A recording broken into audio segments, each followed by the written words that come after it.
Ayan mga pangga, good evening po sa lahat dyan. Kumusta? Ayan. Kakain po tayo mga pangga. Ako po ay magpakain sa akin mga bulilit. Hindi pala ako ay kakain. Yung mga bulilit ko pala ay kakain.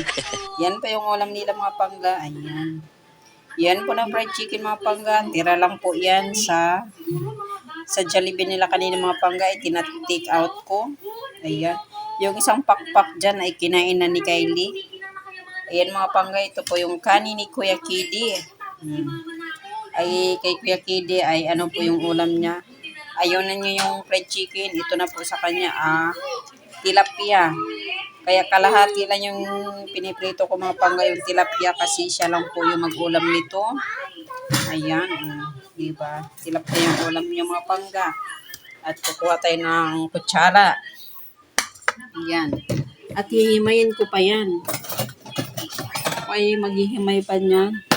Ayaw niya nung ayaw niyang kutsarita kasi nabibitin siya sa subo. Ayan. O ito si Kylie, ay kumakain na si Kylie. Ayan si Kylie, oh. Diyan po siya kumakain. Ayan. Ayan, may gravy siya. Yan po yung tira po namin kanina sa Jollibee. Ay tinitake out po namin. Sayang naman kung iwanan kasi 2 piraso walang bawas. O, siya naman pangga. Hanggang dito na lang po yung video ko. Maraming salamat po sa panonood. Bye-bye po.